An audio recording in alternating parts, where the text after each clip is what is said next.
आणि राजेश भैया टोपे साहेब यांच्या वाढदिवसानिमित्त सर्वप्रथम मी कर्मयोगी अंकुशरावजी टोपे साहेब यांच्या प्रतिमेस विनम्र अभिवादन करतो।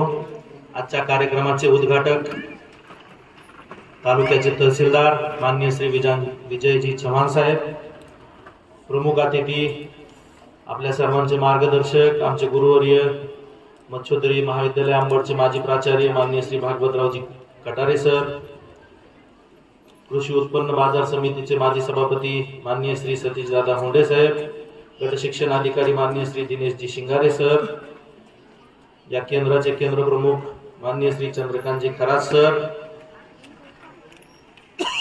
ज्यांनी आपल्याला अनमोल असं मार्गदर्शन केलं ते डाएटचे वरिष्ठ अधिव्याख्याता प्राध्यापक डॉक्टर प्रकाशजी मांटे सर, छत्रपती शिवाजी हायस्कूलचे मुख्याध्यापक माननीय श्री किशोर डावकर सर, या संस्थेचे माजी मुख्याध्यापक माननीय श्री पांडुरंगजी घोगरे सर, माननीय श्री अरविंदजी देव सर, मंडळ अधिकारी श्री गाडेकर सर, या शाळेसाठी ज्यांनी जमीन दिलेली आहे ते भगवानरावजी चोरमले सर, भगवानरावजी शिंगटे साहेब, मदनरावजी पवार सर, बाबूरावजी चोरमले साहेब, भाऊसाहेब पाटील मस्के, शिवाजीराव मस्के, खापरे साहेब, करंजाळ्याचे सरपंच नांद्रे साहेब, जालुऱ्याचे पाटोळे साहेब, समोर बसलेले सर्व सन्माननीय पालक, माता पालक, या विद्यालयाचे मुख्याध्यापक सोळंके सर, सर्व सन्माननीय शिक्षक, जिल्हा परिषद शाळेचे सर्व सन्माननीय शिक्षक, त्याचप्रमाणे प्रयोग ज्या विद्यार्थ्यांनी म्हणजे जवळपास या विद्यालयातील 400 विद्यार्थी म्हणजे 200 प्रयोग,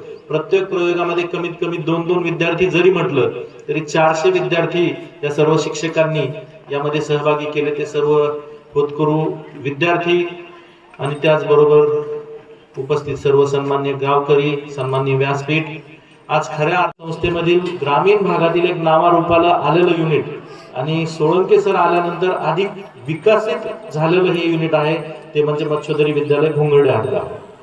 आपण सगळेजण पाहतोय की सोळंके सर आल्यापासून या शाळेमध्ये काट टाकल्यासारखी झाली। यापूर्वीही हे शिक्षक या शाळेमध्ये होते आणि ते अतिशय उत्तम कार्य करत होते, परंतु विद्यार्थ्यांचा सर्वांगीण विकास घडवून आणण्यासाठी ज्या काही गोष्टी लागतात त्या सगळ्या गोष्टी सोळंके सर आल्यापासून या शाळेमध्ये नियमितपणे सुरू असतात। तहसीलदार साहेबांना मला सांगताना आनंद होईल की मच्छोदरी शिक्षण संस्थेचं महिन्याचं कॅलेंडर असतं सर, आणि त्या महिन्यामध्ये विद्यार्थ्यांचा सर्वांगीण विकास कसा साधला जाईल त्या अनुषंगानं तो प्रोग्राम सगळ्या संस्थेच्या शाळांमध्ये राबवला जातो। त्यामध्ये मग वक्तृत्व स्पर्धा असतील, मंथली टेस्ट असेल, ह्या सगळ्या गोष्टी सगळ्या मच्छोदरीच्या वेगवेगळ्या शाळांमध्ये नियमितपणे घेतल्या जातात। मच्छोदरी शिक्षण संस्थेचे म्हणजे मागची ज्यावेळेस स्पर्धा झाली, पहिली माझी शाळा सुंदर शाळा, पहिली स्पर्धा आमची छत्रपती शिवाजी हायस्कूल ही विभागापर्यंत गेलेली शाळा होती त्याच्या, आणि त्यामध्ये अंबड तालुका असेल, घनसंगी असेल, बदनापूर असेल, या सगळ्या तालुक्यांमधून प्रथम ह्या फक्त मच्छोदरीच्या शाळा होत्या। कारण मच्छोदरी शिक्षण संस्थेमध्ये विद्यार्थ्यांवर फक्त त्यांचं अभ्यासच शिकवायचं काम न करता त्यांचा सर्वांगीण कसा विकास केला जाईल, त्यांना चांगले संस्कार कसे दिले जातील, त्या सगळ्या गोष्टीच्या दृष्टिकोनातून विद्यार्थ्यांना तयार केलं जातं। शाळेच्या संस्थेच्या प्रत्येक शाळेमध्ये कंपल्सरी वर्षामधून कमीत कमी 2 वेळा हे विज्ञान प्रदर्शन भरवणं, तर त्या दृष्टिकोनातून ग्रामीण भागातील सर्वात मोठं प्रदर्शन भरवण्याचं काम कल्याण सोळंके सर आणि त्यांचे सर्व शिक्षक वृंद यांनी या ठिकाणी केलेलं आहे। सेमी चालू केली, तर मला वाटतं या वर्षीपासून 5वीला सुद्धा तुम्ही सेमी चालू करावी, दोन्ही पण, म्हणजे जेणेकरून आपली सगळी शाळा ही सेमी माध्यमाचीच होईल। आपल्या शाळेवर विशेष करून म्हणजे तुम्ही सतत नेहमी संस्थेचे अध्यक्ष सचिव साहेब यांना ज्यावेळेस भेटत असतात तर त्यांच्याकडनं आम्हाला सक्त सूचना असतात। मला भाभी साहेबांचा फोन आला होता सचिव साहेबांचा की सर कोटेशन काही घेऊ नका, वर आधी तुम्ही शेडचं काम चालू करा आणि वरचं काम पूर्ण करून द्या, जेणेकरून या शाळेमध्ये ग्रंथालय त्याचप्रमाणे सुसज्ज अशी अटल टिकरिंग लॅब सुद्धा सोळंके सर तुम्ही ज्याप्रमाणे अंबड विद्यालयात विकसित केली तशीच या ठिकाणी सुद्धा करावी, त्यासाठी तुम्ही वरचं काम लवकरात लवकर पूर्ण करून घ्यावं। माझ्या गावकऱ्यांना एक विनंती राहील की आपण विद्यार्थी आपल्या पाल्याचा ज्या वेळेस वाढदिवस असेल तर आपल्या पाल्याला तुम्ही गिफ्ट म्हणून शाळेमध्ये शाळेच्या ग्रंथालयाला द्यायला पुस्तकं देत जावे, जेणेकरून ग्रंथालयामध्ये अधिकाधिक पुस्तकांची संख्या सुद्धा वाढेल, म्हणजे जेणेकरून आपल्या जे काही पाल्य आहेत यांना जास्तीत जास्त वाचनाची आवड निर्माण होईल। तर त्या दृष्टिकोनातून आपण गावकऱ्यांनी सुद्धा प्रयत्न करावा, पालकांनी सुद्धा सांगितलं किंवा विद्यार्थ्यांचा स्क्रीन टाइम कमी करा. आपण बऱ्याचशा पेपरमध्ये पण वाचताय तुम्ही सगळेजण की बऱ्याचशा गावामध्ये संध्याकाळी 7 ते 9 या वेळेमध्ये किंवा 7 ते 10 या वेळेमध्ये टीव्ही बंद ठेवतात, मोबाईल बंद ठेवतात. तर तसं पण हे एक शिक्षण प्रिय गाव आहे, विकसित गाव आहे, आर्थिक दृष्ट्या सक्षम असलेलं गाव आहे. तर तुम्ही सुद्धा आपल्या पाल्याच्या विकासासाठी त्याच्या म्हणजे त्याला जे काही आपण पाहतोय की जसं तहसीलदार साहेब या शाळेमध्ये आले तर त्यांच्याकडनं प्रेरणा घेऊन या शाळेतील विद्यार्थ्यांना सुद्धा आपणही अधिकार व्हावं या अनुषंगाने त्यांना जास्तीत जास्त स्वयं अध्ययनासाठी वेळ पालकांनी उपलब्ध करून द्यायचा. शेतकरी जरी असलो तरी आपण थोडस, मला असं वाटतं की आपण आपल्या पाल्यांना शेताच्या कामामध्ये बिलकुल मदतीला घेऊ नये. कारण त्यांचा जर शैक्षणिक दृष्ट्या विकास घडवून आणायचा असेल तर त्यांना तुम्ही जास्तीत जास्त वेळ ह्या शाळेसाठी आणि स्वयं अध्ययनासाठी उपलब्ध करून द्यावा. शाळेमध्ये प्रत्येक महिन्याला जेव्हा मासिक चाचणी होती त्या मासिक चाचणीमध्ये आपल्या पाल्याचा प्रगतीचा अहवाल विचारण्यासाठी कमीत कमी आलं पाहिजे. माझं सोळंके सरांना म्हणणं राहील की आपण सर महिन्याचा शेवटचा शनिवार पालक मेळावा ठेवत जा, जेणेकरून काय होईल की पालकांना त्यांच्या पाल्याच्या प्रगतीचा आढावा घेता येईल, तो कुठं कमी आहे शिक्षकांशी चर्चा करता येईल. तर अशा चांगल्या चांगल्या गोष्टी आपण यापुढेही शाळेमध्ये राबू आणि आपल्या सर्वांच्या सहकार्याने ही शाळा एकदम ग्रामीण भागातील आदर्श शाळा कशी राहील ती निर्माण करण्यासाठी सोळंके सर, त्यांची टीम आणि ह्या सगळ्या विद्यार्थ्यांना शुभेच्छा देऊ. आणि मला खात्री आहे की मच्छोदरी मधलंच नाही तर जालना जिल्ह्यातलं आणि मराठवाड्यातील ग्रामीण भागातलं उत्कृष्ट शाळा म्हणून मच्छोदरी विद्यालय घोंगडे हातगाव नावारूपाला आणण्यासाठी आपण सर्वजण प्रयत्न करू. जास्त वेळ घेत नाही कारण जिल्हा परिषद शाळेचे सुद्धा विद्यार्थी या ठिकाणी प्रयोग पाहण्यासाठी आले. जे काही प्रयोग सादर करणारे विद्यार्थी त्यांनी कुठंही काही गडबड न करता जे काही तुमचे भावंड गावातील छोटे छोटे मुलं मुली इथं आलेले त्या सर्वांना व्यवस्थित प्रयोगाची माहिती द्या, मगच तुम्ही हे कार्यक्रम संपवा. एवढं बोलून थांबतो. धन्यवाद. जय हिंद, जय Bharat. My name is Tanishka Rameshwar Churmale. This is my project, heart structure. Heart is important organ of our body. Now I explain heart structure. Heart is present almost at center in thoracic. It is present behind the ribs, between two lungs, slightly on the left side. Size of our heart is equal to 1 ounce fist. Its weight is about 360 grams. It is covered by a double layer pericardial membrane. A fluid is present between two membranes, due to which heart is protected from friction and mechanical shock. Human heart is muscular organ. It is made up involuntary cardiac muscles. They contract and relax with a definite rhythm. This is called as beating of heart. Internally, heart is divided into two chambers. Upper chamber called as artery and lower chamber called as ventricle. Now I explain heart structure. Blood flow in the heart. Blood enters the heart through the superior and inferior vena cava. Right atrium, triple heart, right ventricle pump blood, pulmonary valve, pulmonary arteries, lungs for oxygen rich blood return for lungs,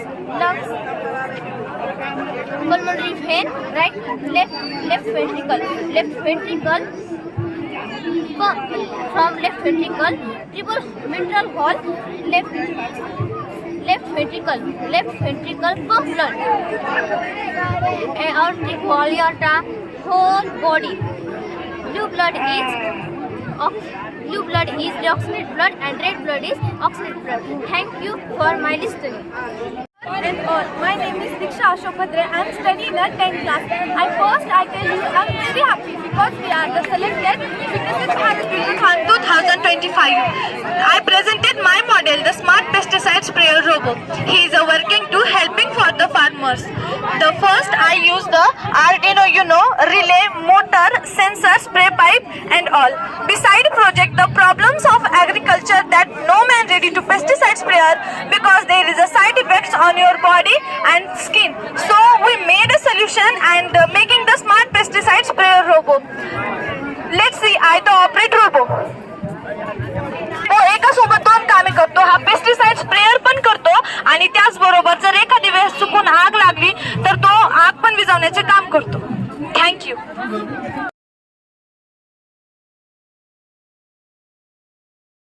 परिहार. मी आता 10वीची विद्यार्थिनी. माझ्या प्रयोगाचे नाव आहे Kepler's law म्हणजेच केप्लरचे नियम. मी हा प्रयोग तयार करण्यासाठी सर्वप्रथम लाकडाच्या प्लावला लंबवर्तुळाकार कट करून घेतले आहे व चेंडू म्हणजेच आपली पृथ्वी आहे व चेंडू व ग्रह यामधील अंतर दाखवण्यासाठी मी वेगवेगळ्या रंगाचा वापर केला आहे. केप्लरच्या पहिल्या नियमानुसार ग्रहाची कक्षा ही लंबवर्तुळाकार असून सूर्य त्या कक्षेच्या एका नाभीवर असतो. लंबवर्तुळाकार कक्षाला 2 नाभी असतात. त्या 2 नाभीपैकी सूर्य हा एका नाभीवर स्थिर असतो. केप्लरच्या दुसऱ्या नियमानुसार ग्रहाला सूर्याशी जोडणारी सरळ रेषा ही समान कालावधीत समान क्षेत्रफळ व्यापते, म्हणजे ती रेषा प्रत्येकी 30 दिवसात समान क्षेत्रफळ व्यापते. केप्लरच्या तिसऱ्या नियमानुसार सूर्याची परिक्रमा करणाऱ्या ग्रहाचा आवर्त कालाचा वर्ग हा ग्रहाच्या सूर्यापासूनच्या अंतराच्या सरासरी घनाला समानुपाती असतो. आपणास माहित आहे की ग्रहाला आपली एक कक्षा पूर्ण करण्यासाठी 365 दिवस लागतात, जे की इतर अंतराच्या घनाला समानुपाती असतात. धन्यवाद. माझं नाव भावना रामेश्वर घोलप, वर्ग 10वी. माझ्या प्रयोगाचं नाव आहे क्ले मॉडेल. क्लेपासून आपण विविध अवयव किंवा अवयव संस्था तयार करू शकतो. जसे की मी बनवले आहे पचन संस्था, श्वसन संस्था, रक्तभिसरण संस्था, चेतापेशी, हृदय, मानवी किडनी या वेगवेगळ्या रंगाच्या क्लेपासून आपण विविध अवयव किंवा अवयव संस्था तयार करू शकतो. याचा वापर शिक्षकांना विद्यार्थ्यांना समजून सांगण्यासाठी याचा वापर होतो. आपण हे विद्यार्थ्यांना समजून सांगण्यासाठी याचा खूप वापर होतो. हे मॉडेल 3D मॉडेल सारखे आहे आणि हे मॉडेल लॉंग लास्टिंग आपल्याला यूज करता येऊ शकतात. धन्यवाद. दिगंबर मस्के, वर्ग 10वा. माझ्या प्रयोगाचे नाव इलेक्ट्रॉन कॉन्फिगरेशन. आपणास माहीत आहे की निसर्गामध्ये 118 मूलद्रव्ये आहे. त्या मूलद्रव्याच्या लहानात लहान कणांना अणू असे म्हणतात. अणूमध्ये प्रोटॉन आणि न्यूट्रॉन असतात व त्याच्या कक्षेमध्ये इलेक्ट्रॉन फिरत असतात. अणूच्या एकूण 7 कक्षा आहेत, त्या म्हणजे KLMNOPQ. या कक्षेमध्ये इलेक्ट्रॉन अशा पद्धतीने फिरत असतात. उदाहरणार्थ हायड्रोजनचा अणुअंक 1 आहे व त्याचे इलेक्ट्रॉन स्वरूपण 1 आहे. हेलियमचा अणुअंक 2 आहे व त्याचे इलेक्ट्रॉन स्वरूपण 2 आहे. व लिथियमचा अणुअंक 3 आहे व तिचे इलेक्ट्रॉन स्वरूपण 1 आहे. म्हणजेच पहिल्या कक्षेत 2 इलेक्ट्रॉन व शेवटच्या कक्षेत 1 इलेक्ट्रॉन. नंतर बोरॉनचा अणुअंक 4 आहे व त्याचे इलेक्ट्रॉन स्वरूपण 2 आहे. अशा पद्धतीने यामध्ये हे इलेक्ट्रॉन भरले जातात. धन्यवाद. माझे नाव पूनम कृष्णा शिंगटे व माझ्या पार्टनरचे नाव स्नेहल ज्ञानेश्वर चोरमले. आम्ही इयत्ता 9वी अ विद्यार्थिनी. माझे नाव पूनम कृष्णा शिंगटे व माझ्या पार्टनरचे नाव स्नेहल ज्ञानेश्वर चोरमले. आम्ही इयत्ता 9वी अ विद्यार्थिनी. आमच्या प्रयोगाचे नाव गुणसूत्रातील अपसामान्यतेमुळे निर्माण होणाऱ्या विकृती. म्हणजे गुणसूत्र म्हणजे काय? गुणसूत्र म्हणजे पेशीच्या केंद्रगत असलेले सूक्ष्म धाग्यासारखी रचना आहे. ती DNA आणि प्रथिनांपासून बनलेली असते. त्यामध्ये Down syndrome, Turner syndrome, Klinefelter syndrome. मी तुम्हाला डाऊन सिंड्रोम विषयी माहिती देते. गुणसूत्रातील अपसामान्यतेमुळे उद्भवणारी डाऊन सिंड्रोम किंवा मंगोलिकता ही एक विकृती होय. ही विकृती मानवाच्या बाबतीत पहिल्यांदाच शोधलेली व वर्णन केलेली गुणसूत्र विकृती आहे. यात गुणसूत्र रचनेमध्ये एकूण 47 गुणसूत्रे दिसतात. या विकृतीत ट्रायसोमी 21, एकाधिक द्विगुणितता 21 असेही म्हणतात, कारण या विकृतीत अर्भकाच्या शरीरातील सर्व पेशींमध्ये 21व्या गुणसूत्राच्या जोडी बरोबर एक अधिकचे गुणसूत्र असते. अशा अर्भकाच्या शरीरात 46 ऐवजी 47 गुणसूत्रे दिसतात. अशी बालके शक्यतो मतिमंद व अल्पायुष्य असतात. मानसिक वाढ खुंटणे हे सर्वात जास्त ठळक वैशिष्ट्य आहे. इतर वैशिष्ट्यांमध्ये कमी उंची, पसरट मान, चपटे नाक, आखूड बोट, आडवी एकच हस्तरेखा, डोक्यावर केस इत्यादी सोबतच त्यांचे अपेक्षित आयुर्मान 16 ते 20 वर्ष असते. त्यांच्या चेहऱ्याची ठेवण मंगोलियन व्यक्तीसारखी असते. Turner syndrome. अलिंगी गुणसूत्राप्रमाणे लिंग गुणसूत्रातील अपसामान्यतेमुळे काही विकार उद्भवतात. टर्नर सिंड्रोम किंवा 44+XX या विकारात एक गुणसूत्रात लैंगिकतेशी संबंधित भाग निकामी झालेला असल्याने एकच एक गुणसूत्र कार्यरत असते किंवा जनकांकडून एकच एक गुणसूत्र संक्रमित होते. अशा स्त्रियांमध्ये 44+XX या स्थितीऐवजी 44+X अशी स्थिती असते. अशा स्त्रिया प्रजन्यक्षम नसतात व त्यांची प्रजनन इंद्रियांची वाढ पूर्ण झाली नसल्यामुळे त्या प्रजन्यक्षम नसतात. माझे नाव तनुजा जगन राऊत व माझ्या पार्टनरचे नाव सृष्टी विष्णू पुसावळे. आम्ही इयत्ता 10वीच्या विद्यार्थिनी. आमच्या प्रयोगाचे नाव लंग्स मॉडेल. सर्वप्रथम मी 3 प्रकारचे लंग्स बनवले आहे. एक प्लास्टिकच्या बाटल्यापासून आणि खोक्याच्या पुष्टापासून. सर्वप्रथम मी एक खोक्याचा पुष्टा घेतला व त्याला नळीच्या साहाय्याने 2 स्ट्रक्चर बनवले. फुफ्फुस हा आपल्या शरीरातील अत्यंत महत्त्वाचा घटक असून शरीराला ऑक्सिजन पुरवून कार्बन डायऑक्साईड बाहेर टाकण्याचं काम करत असतो. मानवांमध्ये 2 प्रकारचे फुफ्फुस असतात, जी हवेमध्ये ऑक्सिजन रक्तात मिसळतात आणि पेशींना ऊर्जा देतात, जेणेकरून आपण श्वास घेऊ शकतो आणि जगू शकतो. आज बहुतेक प्रकरणांमध्ये हृदयाच्या समस्येमुळे मानवाच्या फुफ्फुसांवर सूज निर्माण होते. धन्यवाद. नमस्कार. आपण सुरक्षित राहतो आणि नदीमुळे आपल्याला खूप छान वाटते. भगवाने, मी इयत्ता 10वीची विद्यार्थिनी. माझ्या प्रोजेक्टनं इलेक्ट्रॉन संयोजन बाटल्यांच्या झाकणापासून बनलेल्या मूलद्रव्यात विविध कक्षित इलेक्ट्रॉन. हे इलेक्ट्रॉन बाटल्यांच्या झाकणापासून दाखवले आहेत. मुख्य कक्षा KLMNOPQ या 7 मुख्य कक्षा आहेत. पहिले मॉडेल सर्प हे पहिले मॉडेल असून त्याचा अणुअंक 16 आहे. इलेक्ट्रॉन स्वरूपात 286 याप्रमाणे आहे. दुसरे उदाहरण क्लोरीनचा अणुअंक 17 आहे. इलेक्ट्रॉन स्वरूपात 286 याप्रमाणे आहे. मी 17 झाकण लावलेले हे मॉडेल क्लोरीनचे आहे. मी एक पुष्ठा घेतला, पुष्ठावर 4 चिटकवले, चार्टवर लहान मोठे वर्तुळ काढले. वर्तुळ म्हणजे कक्षा चिटकवला, कक्षा म्हणजे बाटल्यांचे झाकण चिटकवले आहेत. मुलांना समजेल अशा पद्धतीत मी इलेक्ट्रॉन बनवले आहेत. धन्यवाद.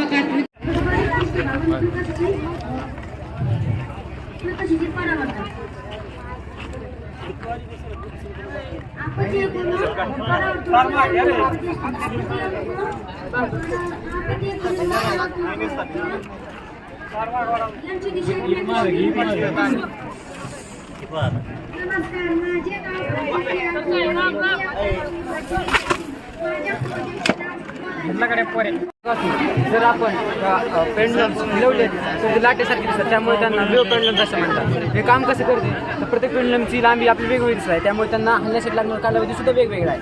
जर आपण हे पेंडलम्स एकाच वेळी हलवले तर ते वेगवेगळ्या गतीत हलतात, त्यामुळे एक सुंदर लहर तयार होते. याचा उपयोग कुठे केला जातो? याचा उपयोग सायन्स एक्झिबिशन कॉन्सेप्ट समजण्यासाठी स्कूल, कॉलेज, फिजिक्स लॅब यामध्ये केला जातो. यापासून शिकायला काय मिळते तर यापासून आपल्याला साधी हार्मोनियम गती, पेंडुलियमची कालावधी आणि वाईन मोशन हे शिकायला मिळते.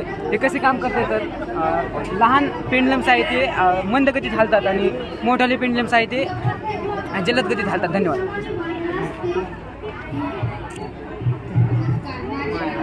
Good morning. My name is Shivani Amte and I am from class 8 division A.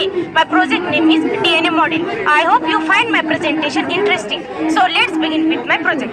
First I tell you DNA structure discovered by James Watts and Francis Crick in 1953. DNA is the molecule that carries genetic information in all living things, including humans, plants, animals and even bacteria. It determines traits such as eyes color, hair type, height and blood type. It also helps control how the body repairs itself and stays healthy. Structure of DNA. DNA looks like a twisted ladder called a double helix. The sides of ladder made up of sugar and phosphate. The rungs are made up of 4 chemical bases: A adenine, T thymine, C cytosine, G guanine. A always pairs with T and C always pairs with G. Where is DNA found? In humans, animals. DNA is found nucleus of cells. Small amounts are also found in mitochondria. Genes. A gene is a small section of DNA. Proteins control most activities in the body. DNA importance. DNA importance of cell division and growth. DNA inheritance. DNA pass from parents to children. Half comes from mother and half from the father. Thank you. Everyone, my name is Akshara. I study 8 Division A. My project name is wave pendulum. Wave pendulum is a device made of several wave pendulum all different length arranged side by side when all different patterns, even though each pendulum is moving. One circular support bottom, 2 top circular bottom rods of some length. Color ball fixed at different position. 5 rods of some length. Each pendulum has a different length. Thank you. Gavani, I study in 8th standard. My project name is Recreational Mathematical Project. Today I am going to tell us about lever. What is lever? A lever is a rigid bar that moves around a fixed point called fulcrum. It is used to lift a load or overcome resistance by applying an effort. A lever has 3 main parts. First, fulcrum. Second, load. Third, effort. fulcrum, the fixed point, second load, the object to be moved uplifted, third effort, the force applied. Types of levers. Levers are classified into three classes based on the relative position of fulcrum, load and effort. First class lever. Fulcrum is between load and effort. Example: seesaw, scissor, crowbar, hammer used to pull on a picture. Can be both gain of force or gain of speed depending on fulcrum position. Example: wheelbarrow, nutcracker, human leg, crane standing on toes. Thank you.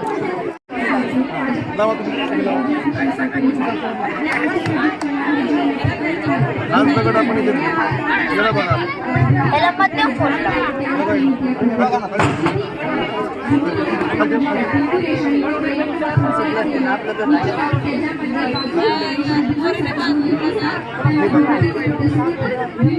आणि याला कमी force लागतो, सगळ्यात कमी.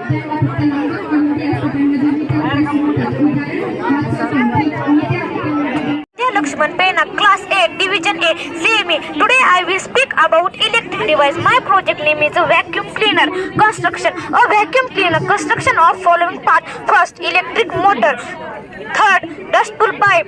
Fourth, two switch. Fifth, jar. A vacuum cleaner. This is a common household application. Nowadays there are different steps available here. There are first and easy to use. Inside the main body of fan acts a powerful motor. It works by strong suction power.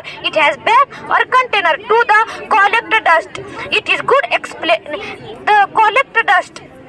A vacuum cleaner. This is a cleaning floors, carpets, furniture, and other surfaces by faster and easier. Principle of working. A vacuum cleaner work and the principal air pressure when the motor is created by vacuum cleaner. It is good explain. Load science and technology make our daily life easier. Advantage: save time and effort. Easy to use and machines removes fine dust particle. Working. When the vacuum cleaner is switched on, the start motor runs. Then the load pressure created by load pressure. A vacuum cleaner is a very useful machine. Thank you.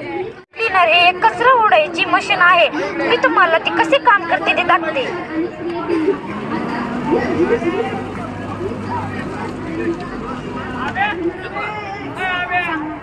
Ganesh Nangare. मी आता 8वी ची विद्यार्थिनी. माझ्या प्रोजेक्टचे नाव भिंगाचे अभिसरण व अपसरण. अभिसरण म्हणजे काय? जेव्हा प्रकाश किरण एकमेकाकडे येऊन एका बिंदूवर एकत्र येतात त्या प्रक्रियेला अभिसरण असे म्हणतात. अपसरण म्हणजे काय? जेव्हा प्रकाश किरण एकमेकांपासून दूर पसरतात त्या प्रक्रियेला अपसरण असे म्हणतात. अभिसरण करणारे भिंग. बहिर्वक्र भिंग. बहिर्वक्र भिंग म्हणजे काय? जेव्हा प्रकाश किरण बहिर्वक्र भिंग म्हणजे काय? ज्या भिंगाचा मध्यभाग जाड आणि कडा पातळ असते त्याला बहिर्वक्र भिंग असे म्हणतात. बहिर्वक्र भिंगाद्वारे अभिसरण. समांतर प्रकाश किरण अपवर्तनानंतर ज्या बिंदूवर येतात तो मुख्य केंद्रबिंदू F हा असतो. त्यामुळे बहिर्वक्र भिंगाला अभिसरण करणारे भिंग असे म्हणतात. परिणाम: प्रतिमा नेहमी वास्तविक किंवा आभासी तयार होते. प्रतिमा कधी लहान, मोठी किंवा समान असू शकते. उपयोग: अवर्धक काच, कॅमेरा, मायक्रोस्कोप, दूरदृष्टी दुरुस्ती. अपसरण करणारे भिंग. अंतर्वक्र भिंग. अंतर्वक्र भिंग म्हणजे काय? ज्या भिंगाचा मध्यभाग पातळ आणि कडा जाड असते त्या भिंगाला अंतर्वक्र भिंग असे म्हणतात. अंतर्वक्र भिंगाद्वारे अभिसरण. समांतर प्रकाश किरण अपवर्तनानंतर दूर पसरतात.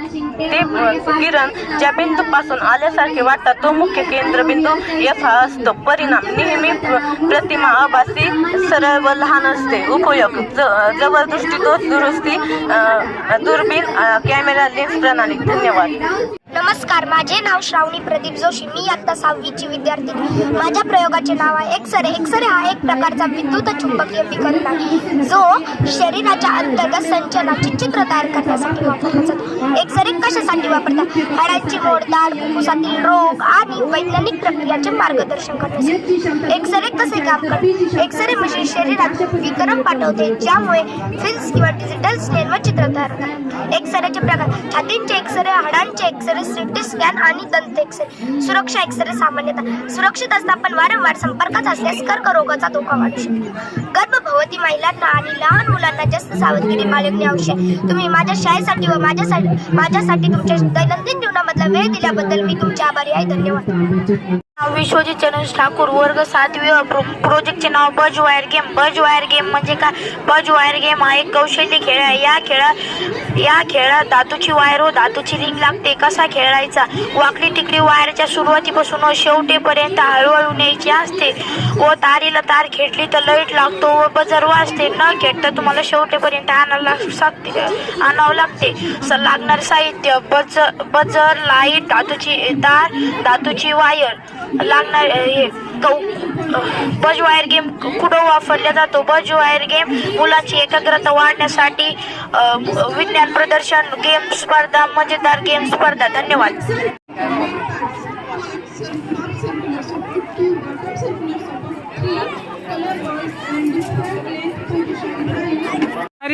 जय हरी.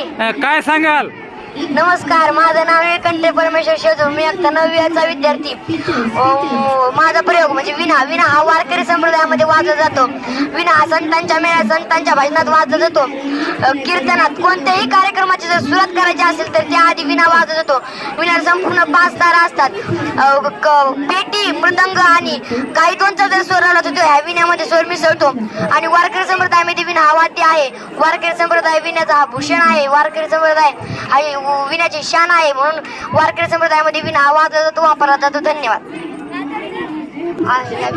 या विण्यात अजून माऊली जय हरी.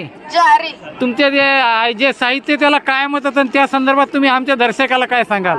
याला पक्वाज म्हणतात.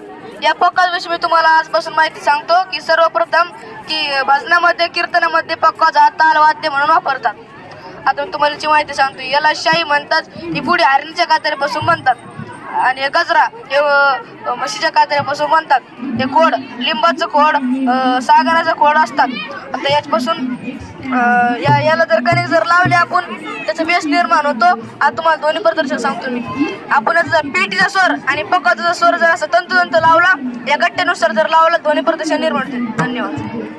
माझे नाव मी आता 9वीचा विद्यार्थी. माझ्या मुलीचे नाव ॲडव्होकेट आणि याचा वापर शहरामध्ये नळी, मोठ्या वस्तू उचलण्यासाठी व मोठ्या दुकानामधल्या वस्तू उचलण्यासाठी याचा वापर केला जातो. व शहरामध्ये एखादी गाडी रस्त्याला उचलण्यासाठी याचा वापर केला जातो. धन्यवाद. माझे नाव वैष्णवी राजाभाऊ शेळके. मी आता 10वीची विद्यार्थी.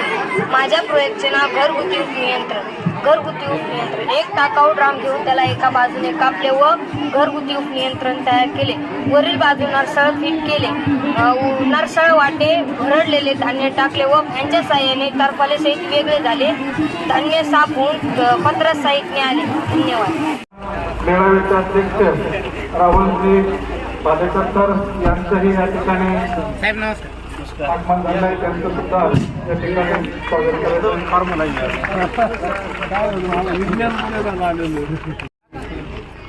थोडं एक याला गेले आता गेले 10 मिनिटं.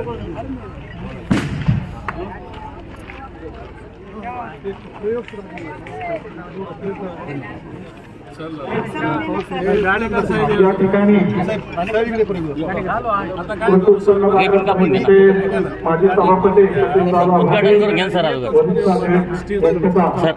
उद्घाटन करून घ्या ना. प्राचार्य माजी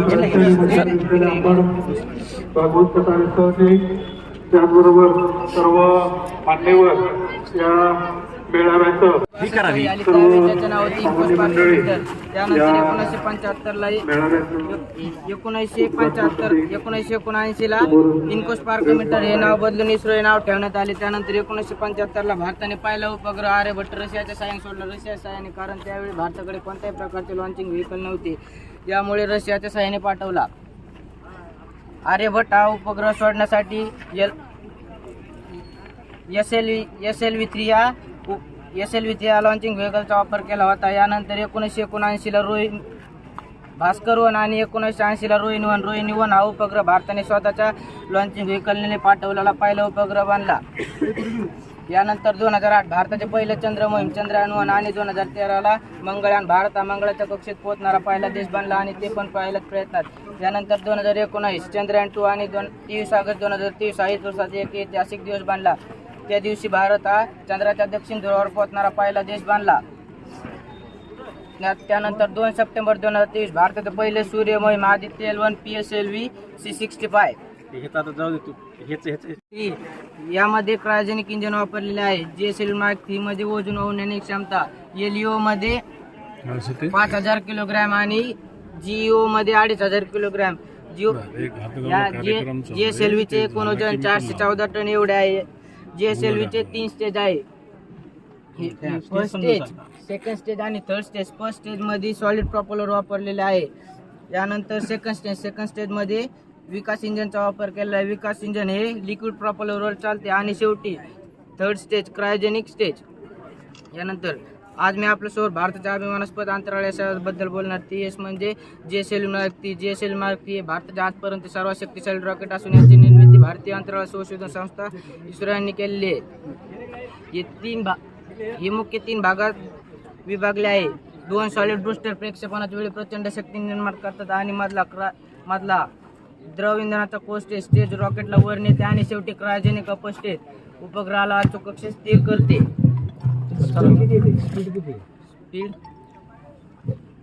11 सेकंदाला 1 सेकंदाला 11 किलोमीटर 11,000 किलोमीटर वर जाणार. 1 सेकंद. चंद्रयान 2 आणि चंद्रयान 3 यासारखे ऐतिहासिक मोहिमे आणि भारताची पहिली मानवी अंतराळ मोहीम गगनयान GSL Mark 3 मुळे शक्य झालेली. GSL Mark 3 केवळ एक यंत्र नसून भारताच्या वैज्ञानिक प्रगतीचे एक प्रतीक आहे. 7 पांढरंग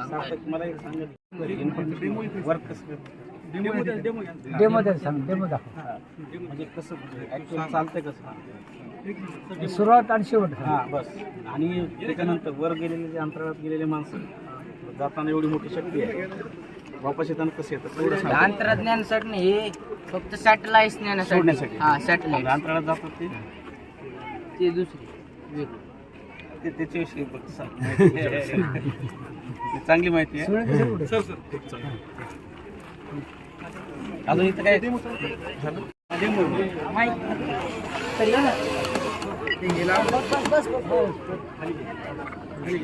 खाली घ्या. नमस्कार, माझे नाव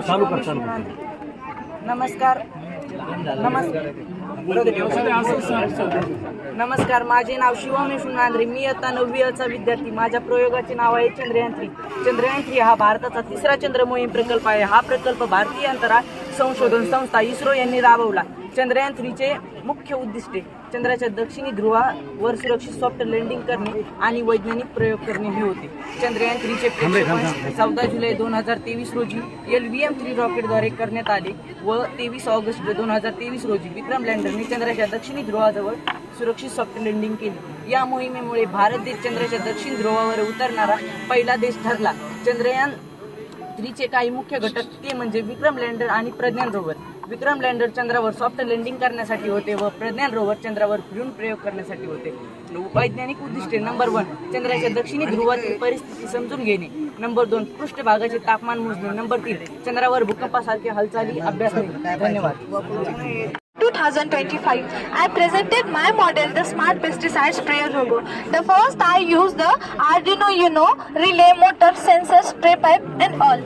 Beside project, the problems of agriculture that no man ready to pesticide sprayer because there is a side effects on your body and skin. So we made a solution and making the Smart Pesticide Sprayer Robot. He is connected to our mobile phone. The first your Bluetooth on and the connected robo. Let's see I the operate.